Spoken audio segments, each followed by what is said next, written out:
This is Comic Geek Speak, episode 39.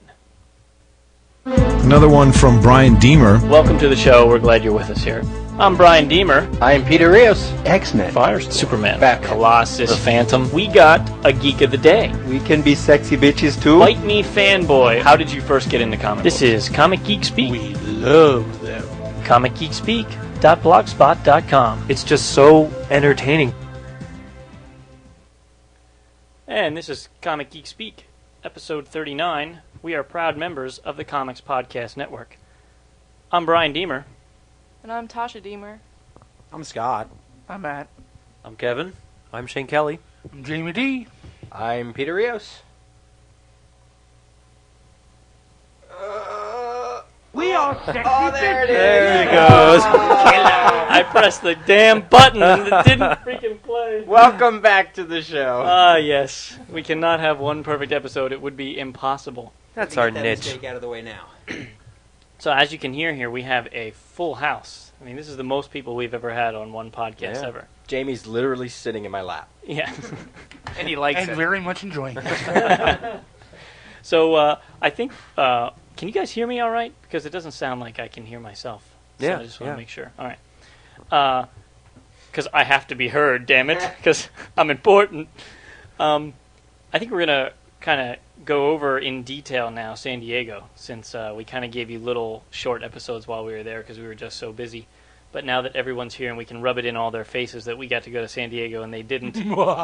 Which is kind of funny that out of all of us, only 3 of you went. Yeah, a bunch of wimps. Chicken Yeah. out. I'm afraid to fly. I am terrified I to fly. have acting. I don't have any money, and I have to do, investigating things. And I work at a comic shop. So What are you gonna do? So Them's the who has breaks. questions? Yeah, I really Them's want to the talk breaks. after that. Let's all go. All right, show's over. Bye. Yeah, you love it too much. You can't leave. I can't get out the door. That's right. There's too many people in a room. So who has questions about San Diego? What'd you see? What'd you do? No, Specific. that's just A spiffy. a spiffy. A spiffy. I want to know about the DC booth. You said it was great. It was gargantuan. It was. Hey, does anybody have the? Did you bring the thin paper book with all the panel discussions and everything? Was that in the other room? Yeah. Damn it! I wanted to show the fold out to show the size of the the convention hall. Yeah, it was amazing. Well, let's just say the DC booth was so big that you could get lost inside of it. Yeah, I mean, if you compare it to Wizard World, it was roughly half the width of Wizard World was just the DC booth. A third of the booth. A third of the width of Wizard World. Of the whole floor. I won't go that far. I didn't think it was that big. If you remember, for all of us who went to it, the first year that Wizard World was down there, their booth was pretty much the same size. It was bigger than that. It was bigger than Wizard World ever was. No, not the first year. Not The first year was big. The first This year was was bigger. no, it was that size. It was. It was. That's what.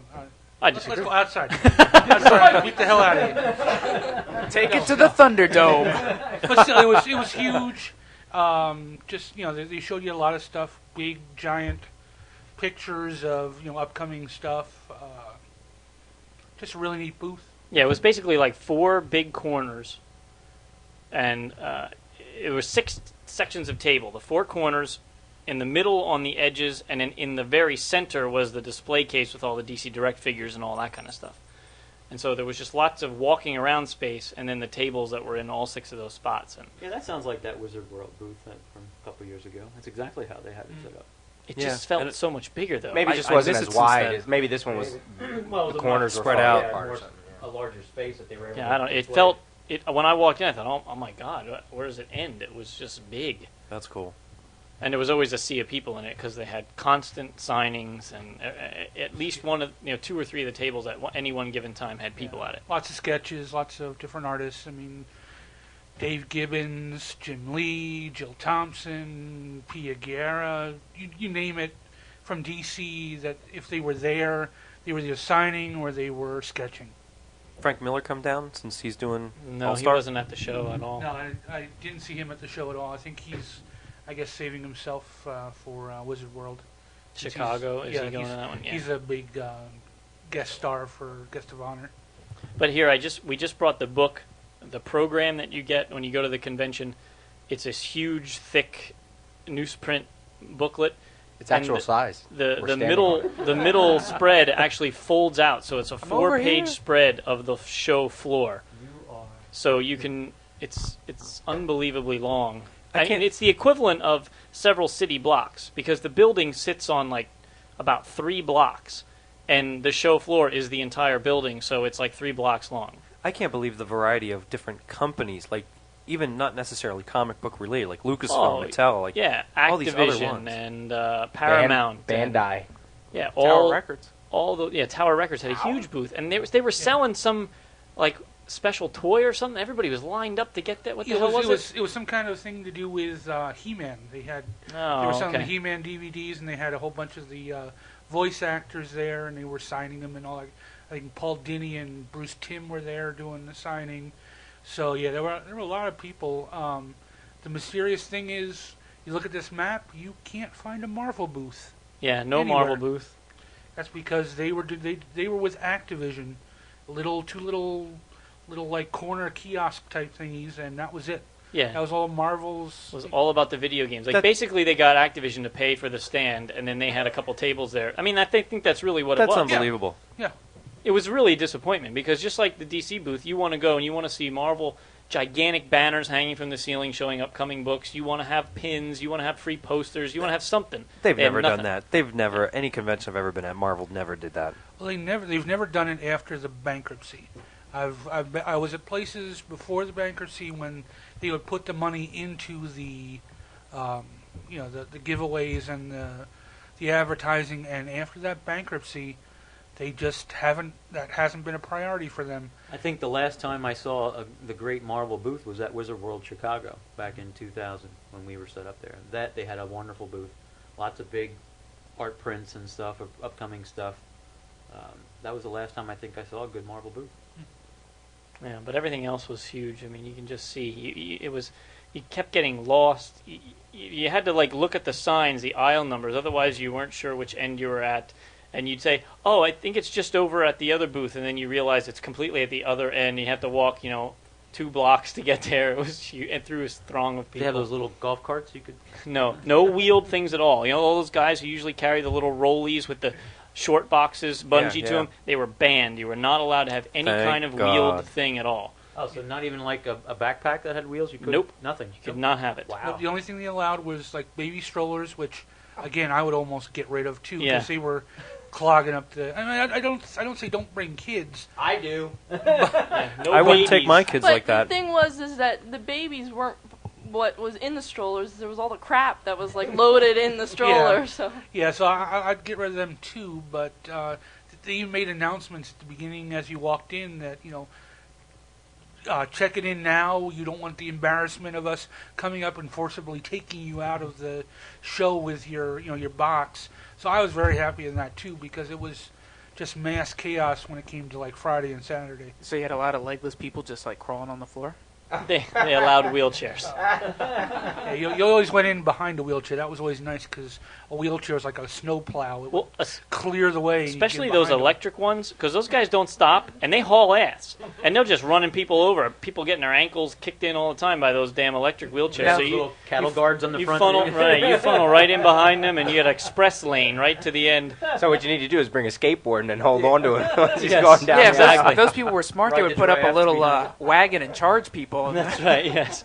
Little train. Well, the funniest thing about this map is there's just one bathroom and it's all the way over here. Wow, that must have sucked. The line went all the way around the building. Yeah. People just peeing Now, in I the gotta corners. I got to tell you, the one thing that, and this is not just San Diego, it's also at Wizard World and everything else, is that in my mind, when I go to a convention, I want stuff cheaper than what I can buy it for normally.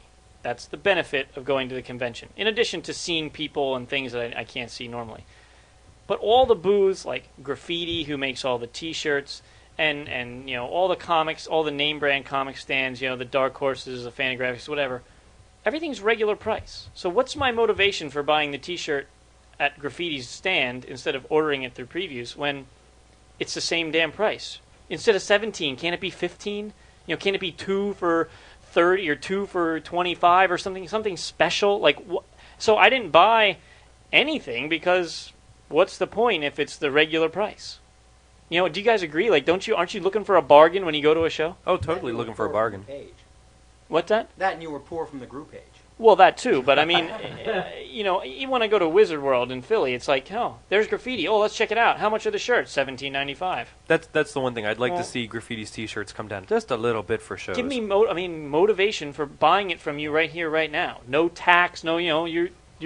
Well, actually, there was. I mean, if you were looking around, by the time Sunday rolled around, I went into like the Dark Horse booth, and a lot of their T-shirts they were selling 2 for $30 when they were originally $19.95 a piece. Actually, it was 2 for $15. What the hell was I talking about? 2 for $15 when they were regularly like $15.95 a piece. Sunday, like I said, a bunch of other company stands were trying to sell some stuff cheap, so they wouldn't have a lot of stuff to cart back. So as the show went along, yeah, certain ones did. But there are still the ones that really didn't. There were, just regular price on a lot of the stuff. Yeah, it's kind of always a disappointment to me.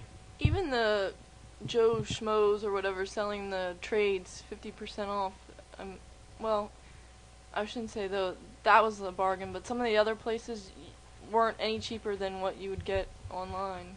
Oh yeah, Mile High Comics had a huge booth, and all their trades were 30% off. Ooh, it's like, no, whoa, you're saving me a lot of money there, Chuck. I mean, it was kind of, but then not impressive. You'll have those people who just get there either one day or who impulse buy, and they think they're saving money, and right. Well, they are. Not. I mean, they are, but but we were used to 35. Right. Maybe they don't know better. Each 35 or either, better. That might be I mean, you have to take that with some understanding. Not everybody orders books online, so their only possibility of getting discounts is through their comic store. So, or getting it through Amazon, which finally Amazon has come back to offering like 25-30% off on trades and stuff again. But speaking of which, I just got an email from the people at DCB. They wanted me to tell everyone that they're going to be at Wizard World Chicago. They have a huge stand. They're bringing all of their trade paperbacks with them, and they're all 35% off right at the show.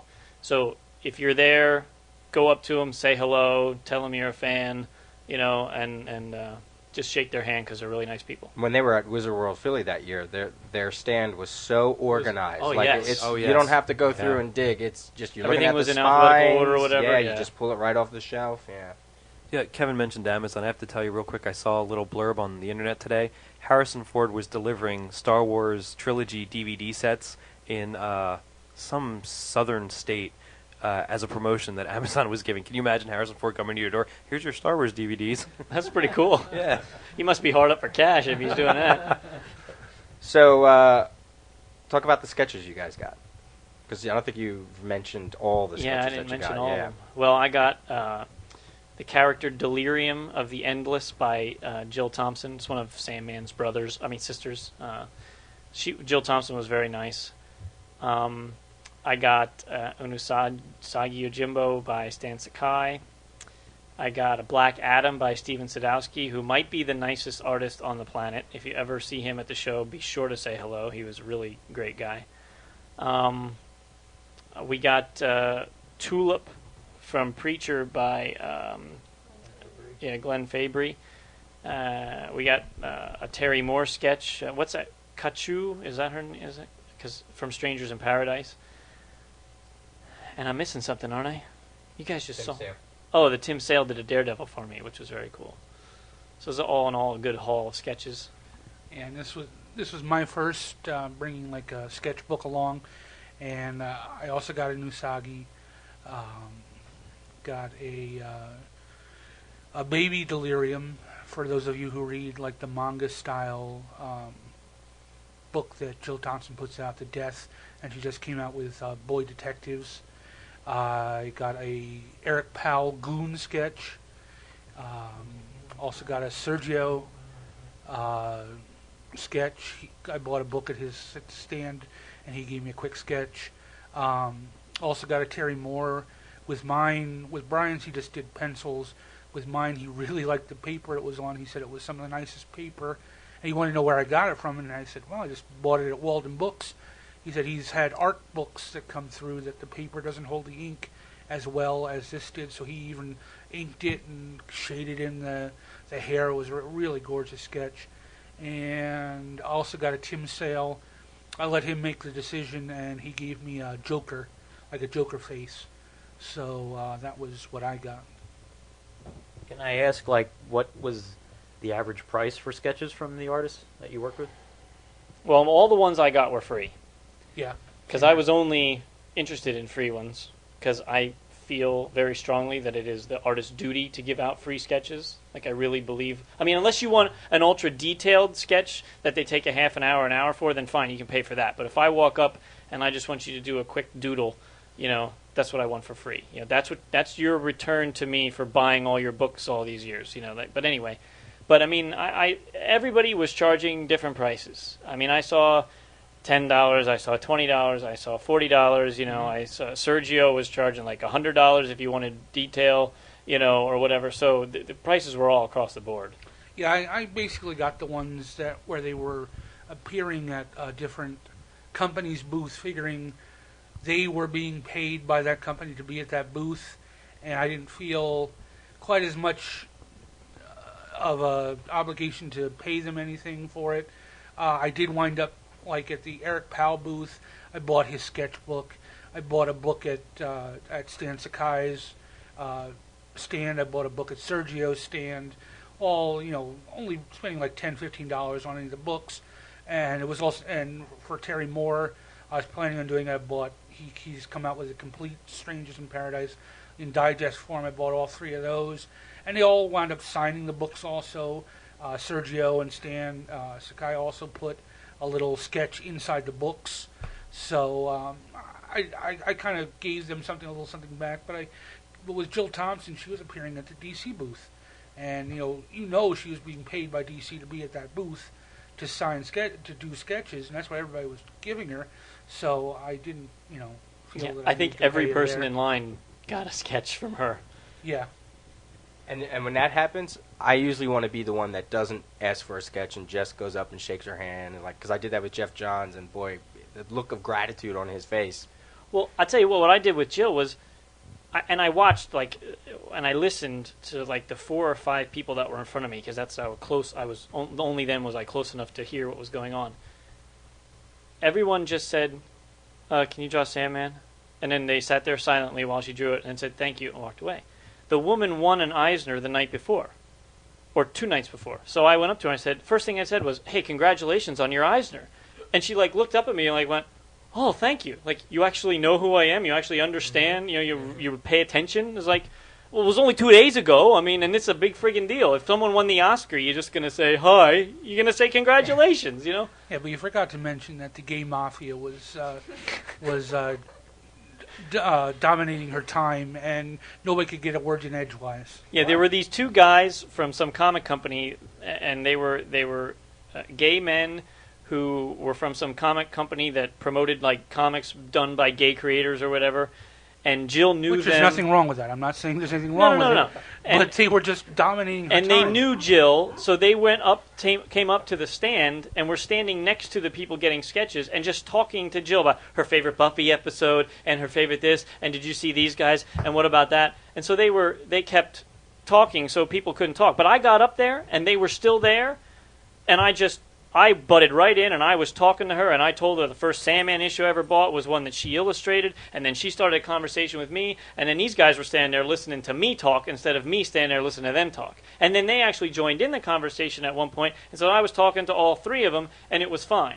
But if you were shy, you would have stand there like an idiot, but you could still say congratulations to the damn. So if you at least talk to them and have something smart to say, like when I met Steven Sadowski, I said, "By the way, I love your work on JSA." And he's like, "Oh, well, thank you." And I said, and I was honest with him. I said, there's 3 people who alternate back and forth on JSA. Your art styles are all very similar.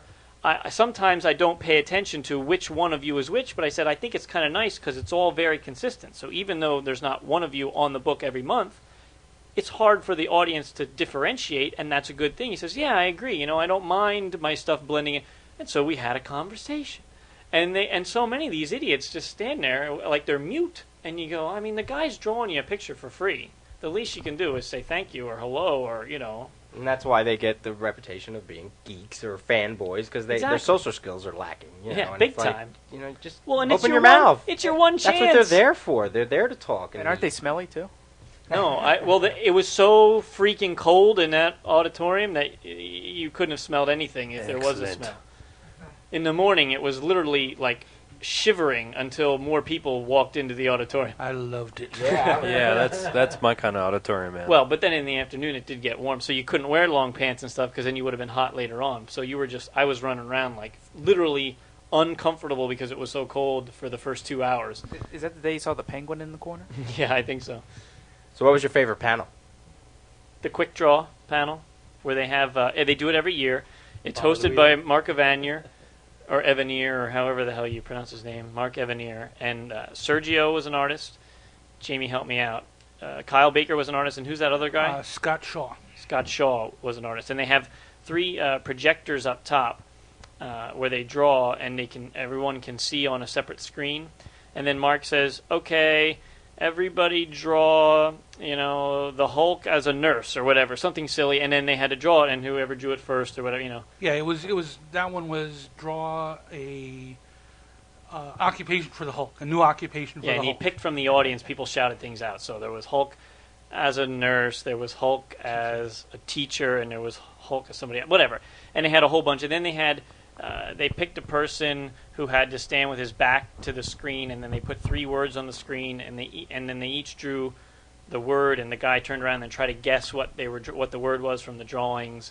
And they did that a couple times. And they had all these different little contests, and it was fun to see these guys draw so quickly and so entertaining.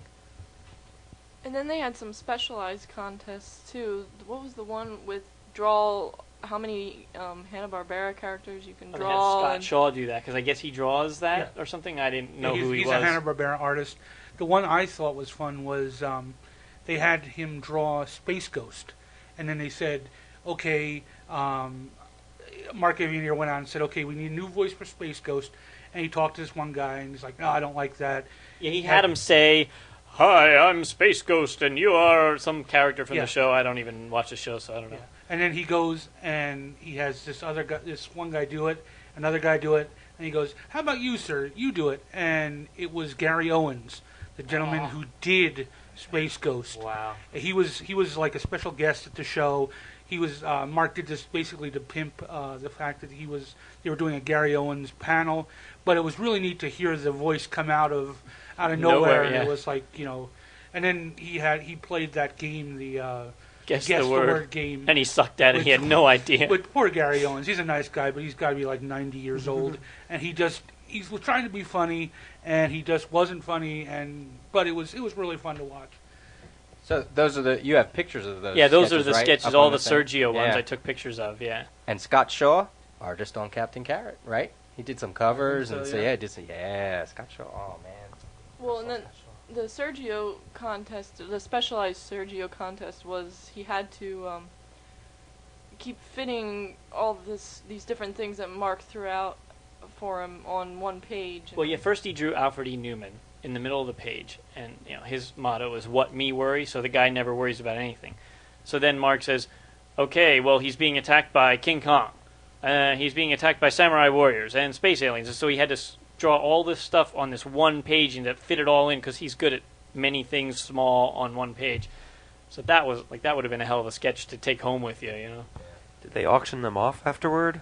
We left right away. I think they usually do, and it goes to Actor or Comic Book Legal Defense Fund or something. And I vaguely heard him discussing it as we were filing out of the room, but I knew I didn't have any money for it, so I just said I don't even want to know, But that was my favorite panel by far. Oh, the one funny one, Sergio had to draw. They did a cross between 2 animals or whatever, and again, it was just picked randomly from the crowd, and Mark made Sergio draw a cross between a rabbit and a sloth. So Sergio basically drew a sloth hanging from a tree, like sloths do, but then it was a rabbit, so he drew Usagi Yojimbo with just sloth hands clung to the tree. That was cool. Yeah, and all those pictures are on the blog spot. If you look at them, you'll see which ones he's talking about. Yeah, I posted those pictures. As far as my favorite, it's really tough. I saw quite a few. I'd almost think my favorite was ABC had one where they were showing some new shows, and they brought out. I missed like the very beginning of it, but they brought out some of the cast of Lost, and they had Lost there, and they were talking about that. But then they showed the new Night Stalker television series, which looked really good. It's been put out by Frank Spotnitz. I think that's how you pronounce his last name. Frank Sputnik. Who did X-Files, who's one of the people in X-Files. Stars a gentleman, I can't think of his name right now, but the gentleman that was Dorian Gray in A League of Extraordinary Gentlemen. He was there, and Gabrielle Union, who looks amazing in person, she was there too. She's kind of like this, it looks like almost they're doing a Mulder Scully type thing, whereas Kolchak is the believer. The girl that Gabrielle Union plays is a non-believer, and they're working together on the same newspaper. But it looks really good, and that I would have to say that was probably my favorite one. Is that Stuart Townsend? I think so. I think that's who it was. But I mean, I saw a couple. I saw the 25th anniversary Titans panel. I saw the Mark and Me, which was a Sergio panel. I saw the Serenity role-playing game, which actually, if you're into role-playing games and you like Firefly, that looks like a fun game. And just trying to think of some of the other panels that we saw. But Did anybody go to the Superman Bryan Singer panel? no, there were some that were just amazing. It was in the biggest room, which sat 6,500 people, and everyone that was in that room, the line actually went all the way outside and like around the block, and then you weren't guaranteed a spot because it was only 6,500 people. Yeah, and it was like, I'm not waiting an hour, and then maybe not get in, just to see. I mean, forget it. And the bad part, and not so much bad part, but they didn't clear out the room. If you got in there 2 hours, before whatever panel you wanted, you were sitting there. You didn't have to get up and leave. You could sit there for 2-3 hours if you wanted to, and that's fine. There's nothing wrong with that. But it also precludes somebody like me from trying to get from panel to panel to panel and not be guaranteed. I'll stand in line for 2 hours, for half an hour or so, and I might not even get in, and I'll miss another panel that I would have wanted to go to. So it's a crapshoot when it comes to that. Yeah, and that's not right. They should clear it before each panel like that to give everybody an equal opportunity to get in there. Because we did hear some people who would just camp out in that room basically all Yeah. day just to see, because it was all the big ones. It was kind of funny because I went to see the panel about the Freshman, the book that Seth Green is co-writing or co-producing or whatever. And there was all these girls that came in, and the one girl I sat next to, I came in like 10 minutes before the thing. She's like, I've been sitting in this room for 3 hours trying to get a good seat. It's like I walked in and sat right next to her. She was there for 3 hours. What about what announcement or news thing or something has you excited? Like something coming up in the future? Did you hear anything like that? Like something coming out? The Gru movie. They're doing a Gru movie, and the deal that they signed is they have complete creative control. If there's something they don't like, it won't be in the movie, and it's going to be totally CG. And they didn't announce who, but they said a big name director was interested, and so that's all we know. But for me, that's a huge deal. For me, it was the fact that on the first episode of Lost, they will tell you what is in the hatch, and they promised you it's not another hatch. So I was quite happy with that. So it's not Richard Hatch isn't going to be in the... No, Richard Hatch will not show up. Okay. Maybe Dirk Benedict, but not Richard Hatch. I can tell you something I was reading on the internet while you guys were out there. A big announcement that kind of backfired was Marvel saying something about something going to happen in the middle of House of M in issue 3 or something that was going to break the internet wide open, and all these other panels and DC guys were making fun of it throughout the entire rest of the show. Every article I read had some little dig on that announcement. Yeah. Yeah, the one was I think was it Jeff Loeb or something like that mentioned Yeah, something yeah. about the Supergirl 2, I think, and he says, yeah, it's going to mend the internet. It's going to mend it back together again, or something like that. It was really funny. What happens? Aren't they at issue 4 right now? Well, we can't That's say. what they were It's a spoiler. We can't say. Yeah, that's what they were referring to. I think it was issue 4 is where the big No, it thing was the end of happens. 3. Is it the end? It's of the end of 3. I haven't So heard if you anything. saw what happened at the end of 3, which I did, and I was like, Okay. okay. But I knew they released the announcement when they released the covers for 4, so that's why I thought I was referring to 4. But I didn't see the end of 3 yet, so but I can figure it out. Yeah. so what else? Come Anybody on, else? Moon Knight's coming back. Come on. I didn't hear that at the show. So I say, like we said, there was no Marvel presence, so we didn't really, unless you went to Cup of Joe, you really didn't see anything. And I've seen Cup of Joe a couple times down here and not been impressed with it. So yeah, I I'm didn't not waste going. my time. Plus, that was one of the ones I think that was in the big ass auditorium. I was like, I'm not waiting for that. Yeah. You know. Again, I'll read it on Newsarama the next day. What Right. you know, I don't need to waste my time. I'm only there for 4 days. That's a shame. To me, one of the most fun things was, as opposed to other shows that you go to, you don't usually see the talent walking around shopping and doing things like that. To me, it was fun to walk down an aisle and go, you know, as you're walking by, go, hey, that's Gene Simmons from Kiss. He's here, and you're looking through a box, and you look up, and there's Jeff Loeb with his daughter looking through the box too as you're going through it. Or we ran into Peter David twice buying things. Once at the Palisades, he was buying some stuff, and I happened to run into him right at like the Hasbro booth where I was buying something for my niece, and he comes up and he's like, "Oh, I gotta have those Star Wars M&M guys. You have some of those?" And we just started talking. I mean, that was just amazing to realize. They're just as much geeks as we are. I mean, we even said it when we met Peter David, and we were talking to him the first time, and we were trying to set up when we were going to meet him to do the interview that we did. He pulls out. He said, "Well, let me check my schedule." He pulls out this folder, and the folder says Wolfram and Hart on it. Now, for all you who went, what? That's the law firm that was in Angel, Wolfram and Hart. And Brian looks at him and goes, "Wow, you're a geek too." And he looks at him and goes, "Yeah, no shit." You didn't know that already? You said. And it was just so perfect.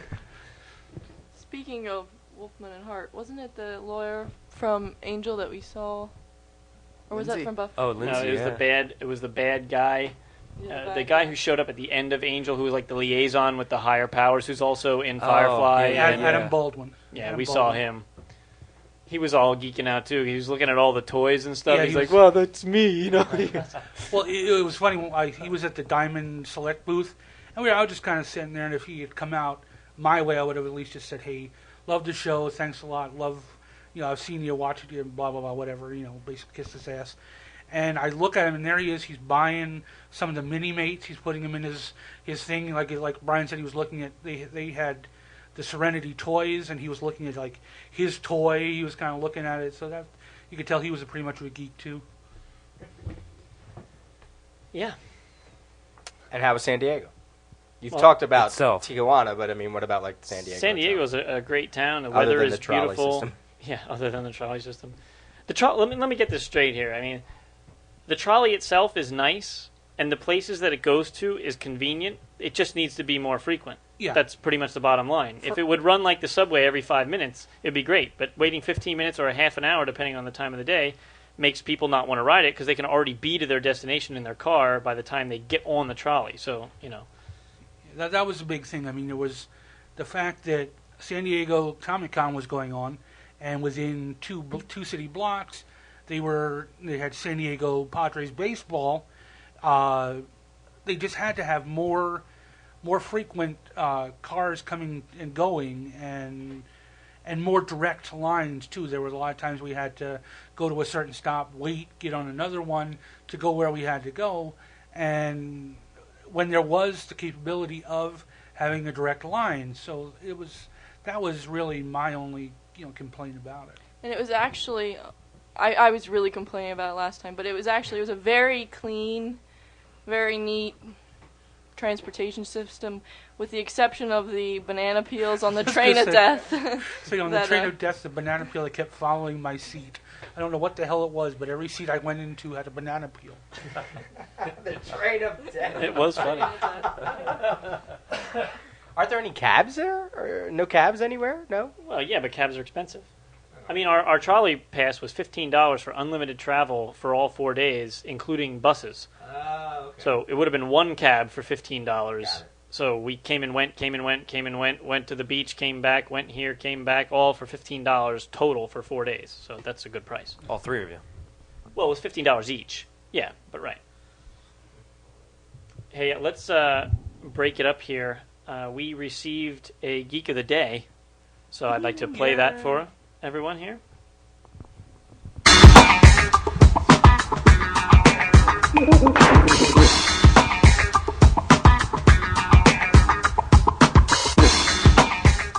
Hello, Comic Geek Speak. I want to let you guys know I really like your show a lot. You ask for some audio clips sometimes, so I thought I'd send you an audio clip of me reviewing a book for you. Not a comic book, a book. I think that books should be read too, and it's a book written by a comic book author. The book is Tribulations. It's written by J. Michael Straczynski, and it was written in the year 2000.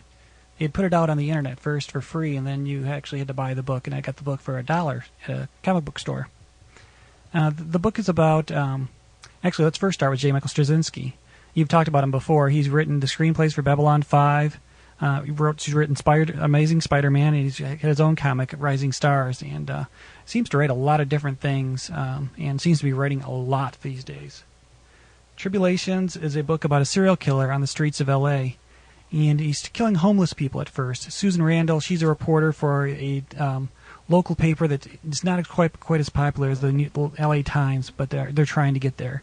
And she's she reminds me, she's very spunky. She reminds me of the reporter from Alias quite a bit, which was a great comic book, by the way.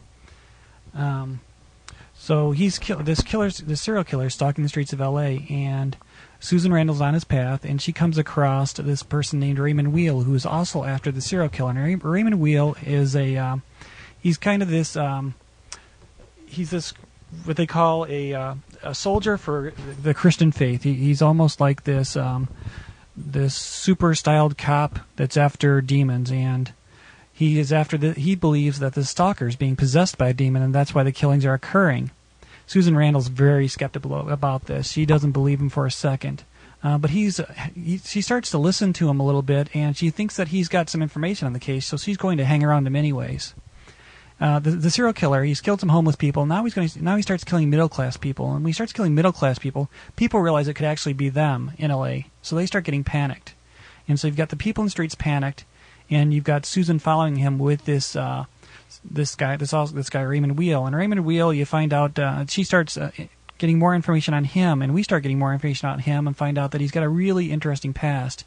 He was once a mercenary, and then his wife died under some very strange circumstances, and you really start to wonder about what his motives are, and maybe if he could be the killer. After the middle class people, he kills 5 middle class people. He starts moving up to upper class, and it just becomes a riot scene in LA. It just gets crazy, and it reminds me of the Rodney King days, I think, is what he was trying to do. And again, they get real close to tracking down the killer. People start to think that maybe Raymond's the killer, and the whole book just keeps you in this on the edge of your seat suspense. I read the book in like 3 days. Most of it I read on a plane trip to California, which is about a 4-hour trip for me, and I read a good portion of the book on the plane. Highly recommend the book, and I'm going to put it up on eBay, so look up Tribulations on eBay, and you might see the book, bid on it there, or you can look it up on the internet at several places. I've seen it for as low as $5. The actual cover price of the book's $19. So, hey, Comic Geek Speak guys, great show you guys have. Glad I could do this for you, and I'll talk to you later. He's wrapped up, and can we hear? Are we back? Yeah, there we go. All right, there we are. Hello. Yeah, we're fine. Brian decided to leave the room at the wrong time. He left it all to us. We knew 3 minutes, and I guess he's working. Well, we thank you very much for that Comic Geek Geek of the Day. Geek of the Day, and That was very interesting. Yeah, we're gonna. I found it fascinating. I'm gonna Now that I know about that, I love his writing. I really do, and makes me want to seek it out and try to find it. I love his stuff too. Yes. I didn't hear it. Yeah, I didn't hear it. They have limited Headphone. space. Well, for those of you who didn't hear it, he was basically talking about J.M. Straczynski and a book that he wrote called Tribulations. Did it have Doctor Strange in it, though? No. Oh, okay. No, That only Spider-Man. This is a good segue into on our website, comicgeekspeak.blogspot.com. There are some Google ads, and if you click them, it just basically generates very, very small amounts of funds to us. Basically, and the reason I say this is because some of us are sitting here without headphones, so not everybody heard that Geek of the Day here. But so if you're ever on the website, which you should go to because there's show notes there, and there's some other. There's links. There's a lot of links to other podcasts, and like I said, there's also the Google ads. And if you just click them, and you don't have to buy anything from them. Just click them, keep clicking them for about 2 minutes. Yeah, because you don't get the money if you buy anything from them. Right. Just So, if you click them. And while I'm actually talking about links to podcasts, I'm going to give 2 shout-outs to some of our listeners have started their own podcasts.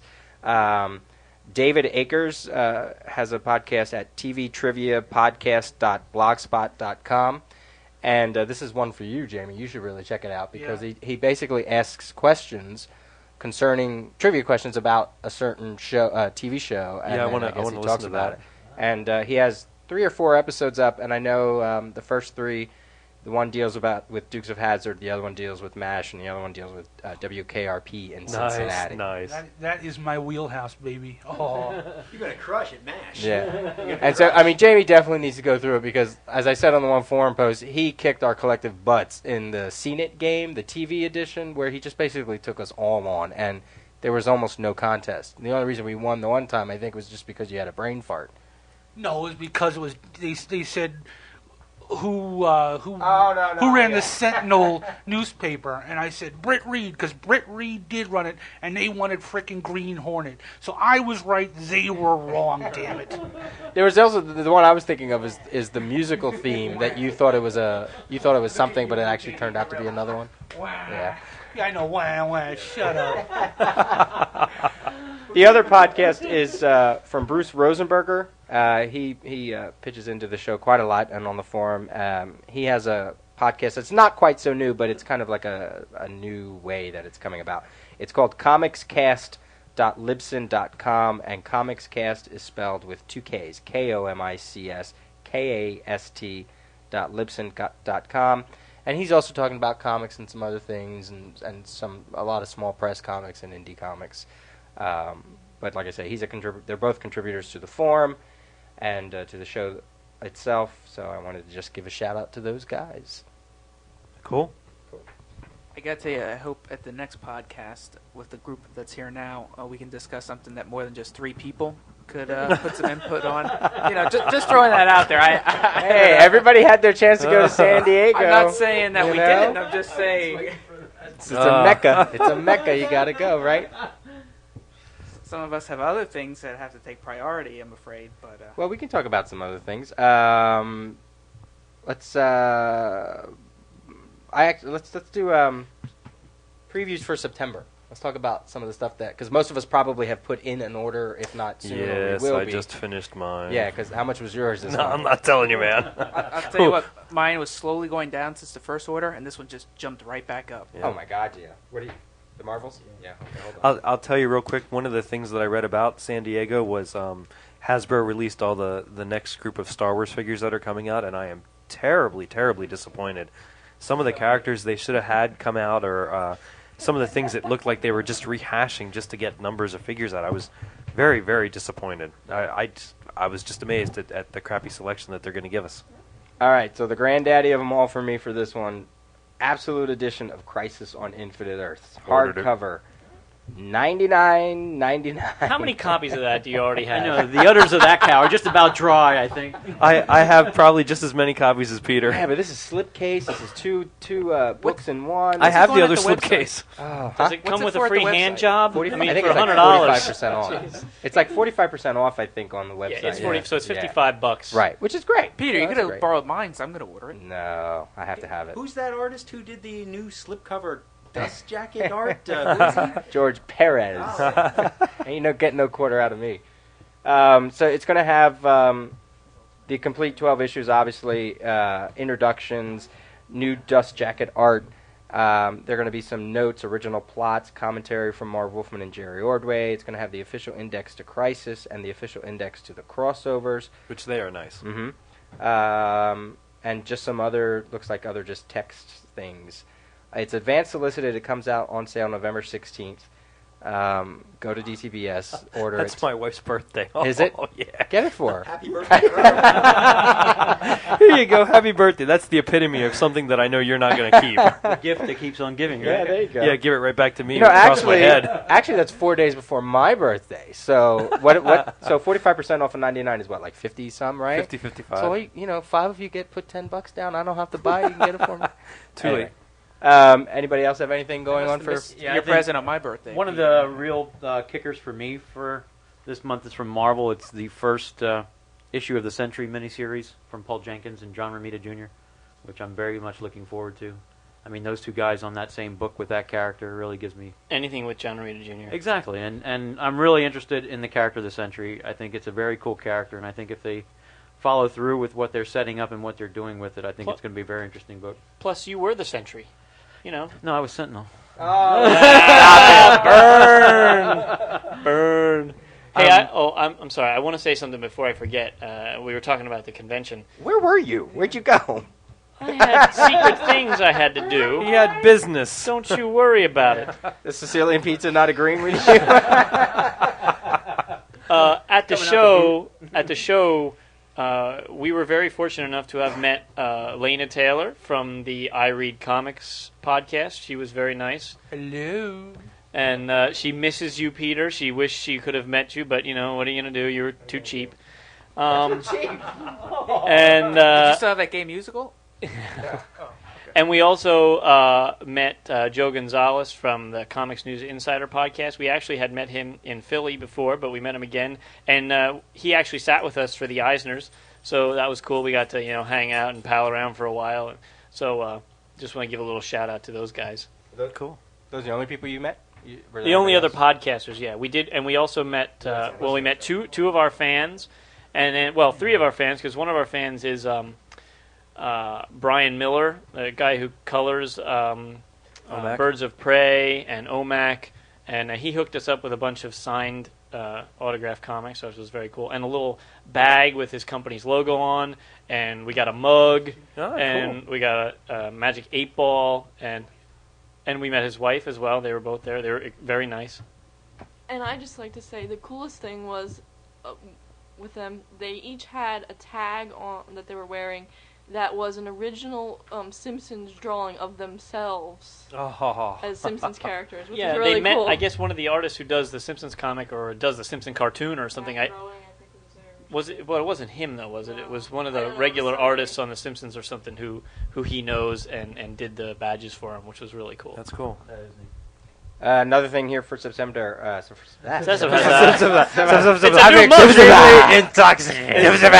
new intoxicated. Apparently the pizza's not agreeing with you. Peter. I think he needs some more alcohol. It's Green Lantern Corps Recharge #1 by Jeff Johns and Dave Gibbons. Art and cover by Patrick Gleason and Christian Alame. Basically, they're bringing back the Green Lantern Corps. It's a 5-issue miniseries, basically coming out of like Green Lantern Rebirth, coming out of the Rand Thanagar War, all the events in that. And it has... They're all coming out?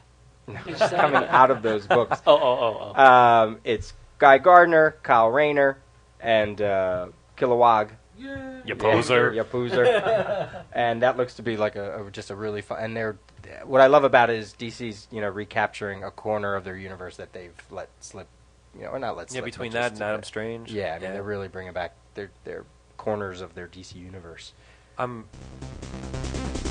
Oh. time to stump the Rios.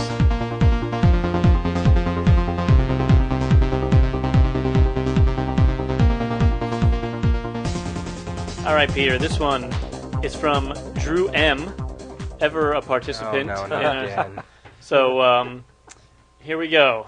Question number 1. In Alan Moore and David Lloyd's V for Vendetta, who runs the eye, the ear, the nose, and the finger?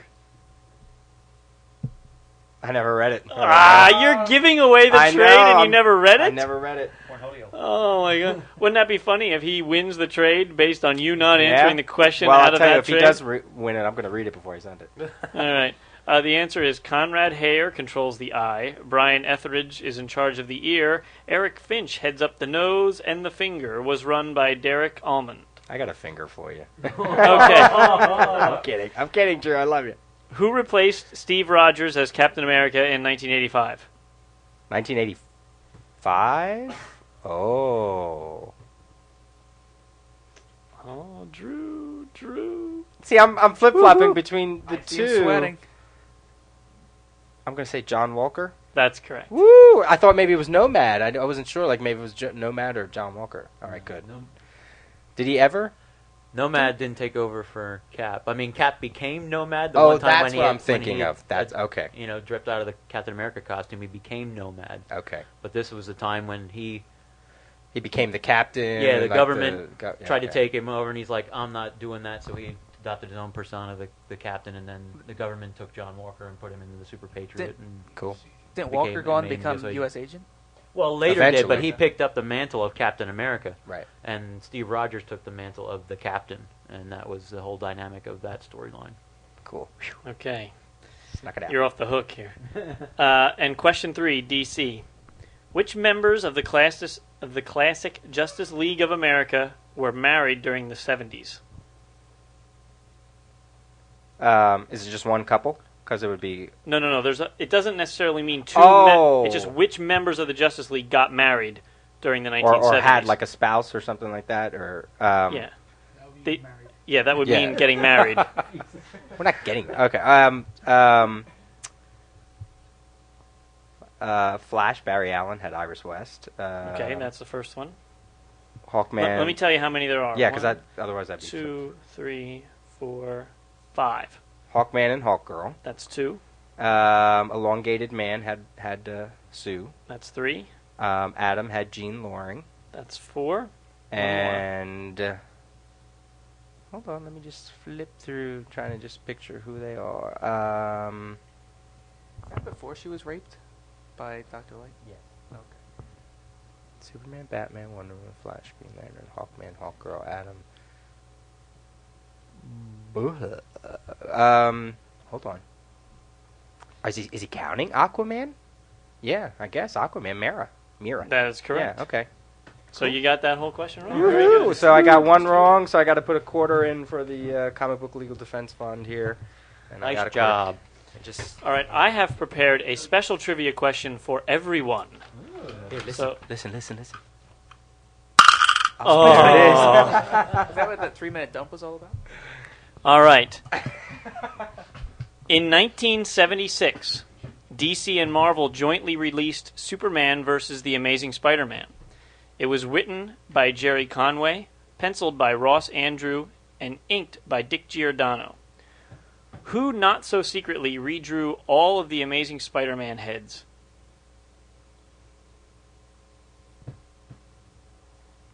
Oh, total silence.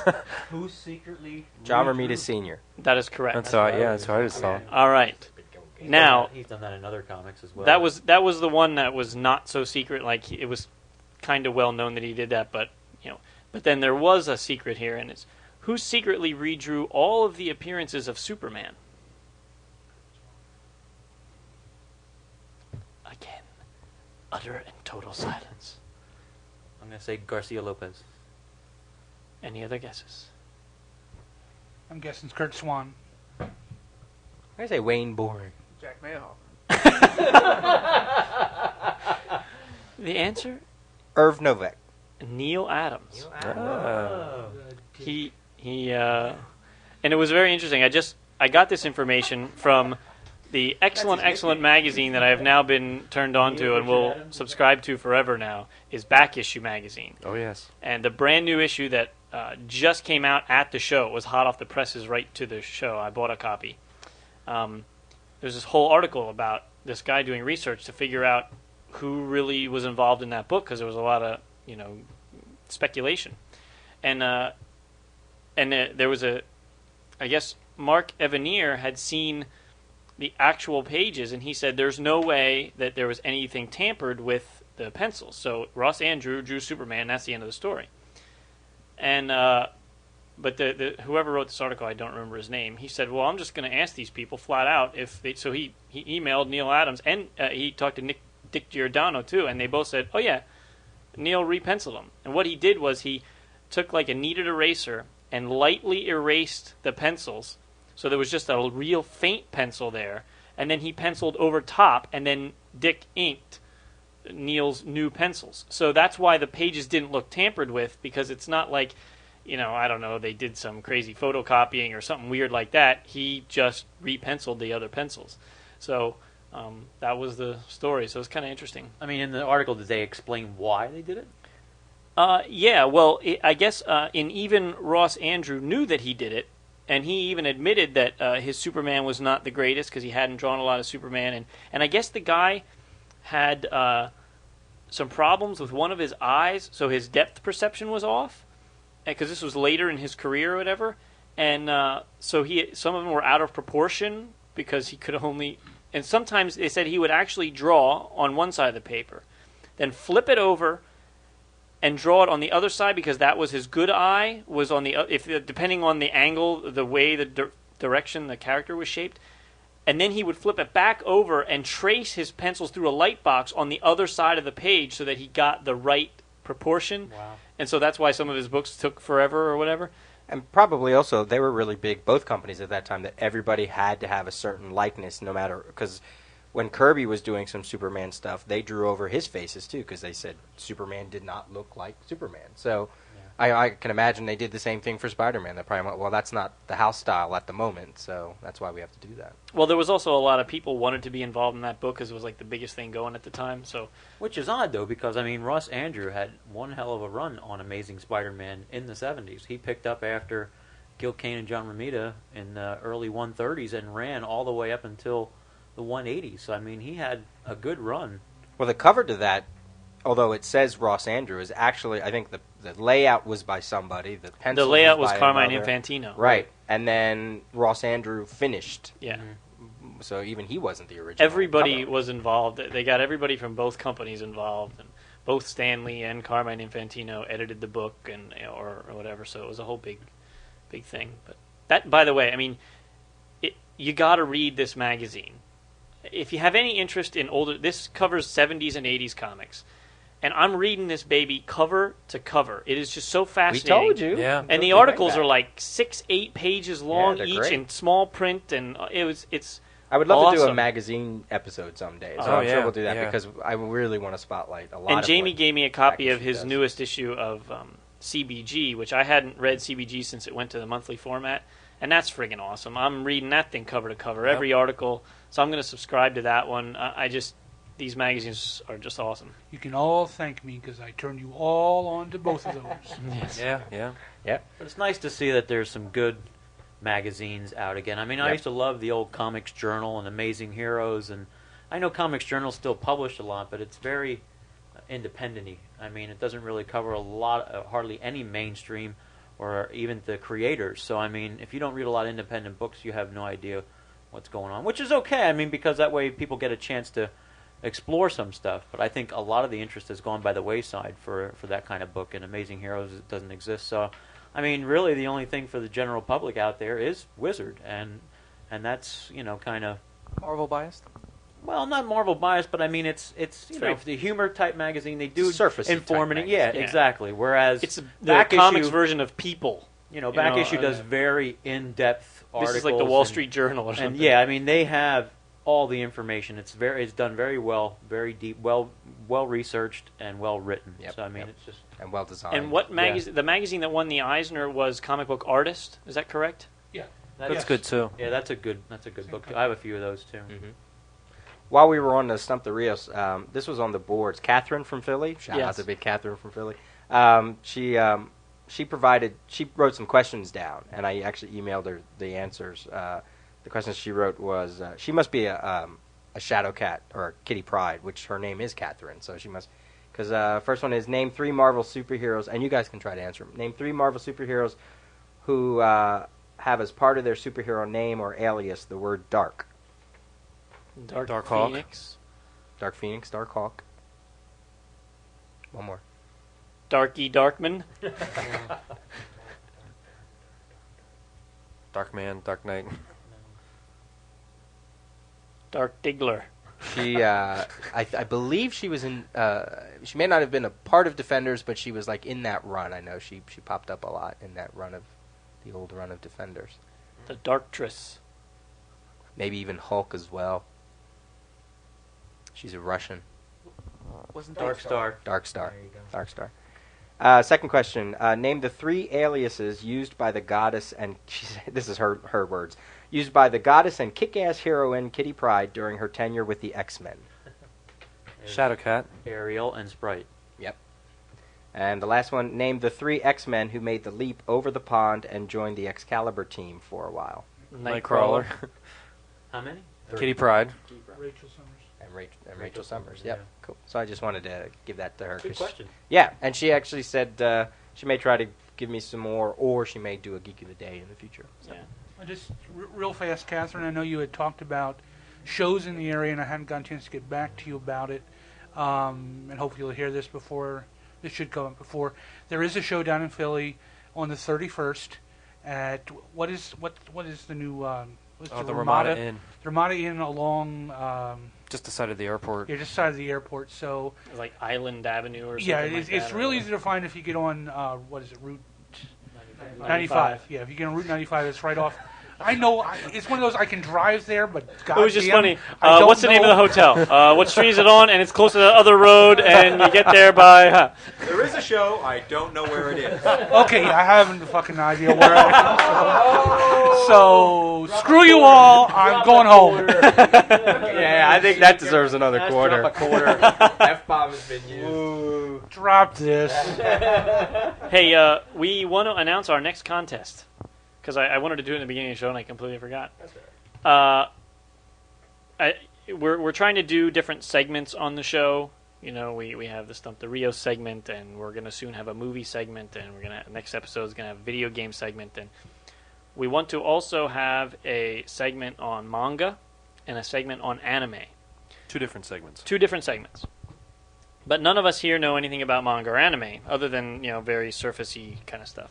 So if you're a big fan of either of those genres, and you would like to produce a segment for us, that would be a recurring segment as often as you feel a need for a segment, and a segment would run 2-3 minutes or something like that, and you want to put little music in it, and you want to talk about what's coming out or what's cool or whatever, send us a sample. Send us a test segment, and we're going to get all the segments in. Hopefully we'll get a bunch of people trying this out.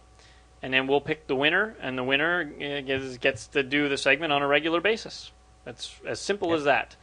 So be as creative as you want, and the world can be yours. Yep, we'll have 2, one person for the manga and one person for the anime, and it's going to be cool. Yeah. So Your chance to be heard. I guess we'll give them to, the end of August. It gives you a month and a week or whatever to come up with something. So get cracking. So just be thrilled Naruto's coming on Cartoon Network, and you'll do fine. Yes, whatever that means. Thank you, Scott. You win.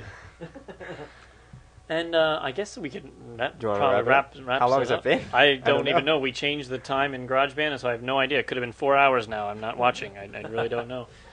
So who's going next year to San Diego? Depends on the date. Depends on date, who's going. Depends on the date. You know what you're doing next summer? Yeah.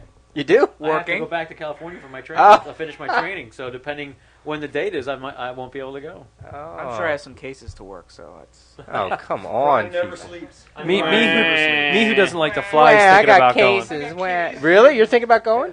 You I should. mean, if they if they have it in August like they used to, I can make it. But to complete the training that I went to do, I need to do the last 3-4 classes, which will be in the latter part of July. So, Well, I'm here to say, and this is on record, I'm going next year. I am. I swear. Sure. I swear. Sure. If I don't, you can come to my house and Swear get to all me. my new Teen Titan comics. How about that? Okay. All Okay. right, you heard it here. You folks. heard it. That is- Woo. No, I'll do one better. I'll give them away. To me. No, not to you. You have enough comics. Carlene will be mad at me. No, free she's okay with. Well, now I know I won't be able to go because I'm going to have to get out a loan and make sure there's some production that you're going to be caught up in, and I'm going to have to work so I can pay that off. No, I'm going. I'm going. You might be the only one though, because we That's all went fine. this year. That's fine. You know, bitch. Maybe I'll That's fly all right. out with Peter. Maybe that would be kind of cool. Then we'll have another group go Right, out it'll be a next different year. group, and then in the following you year. won't have anything to talk about next time. But I can always say I was there first. Yes, you can. No, you Well, Kevin I was was there there first. But I mean, I okay. was there first before Peter. Okay. That's all that matters. That's all that matters in life. On that note. All right. Well, that wraps us up here. I go through my usual. Litany of. Yeah. If you want to email us, send it to comicgeekspeak@gmail.com. Check out our blog at comicgeekspeak.blogspot.com, where you can also join our forum, which is incredibly active lately. We want to thank Bob at GameCircuit.net for hosting us. Vote for us at Podcast Alley and subscribe to us through iTunes. If you want, you can get a T-shirt. They are $10, including postage. Just order them on our blog. And I think that's everything. So, once again, we are Comic Geek Speak, uniting the world's mightiest heroes, one listener at a time.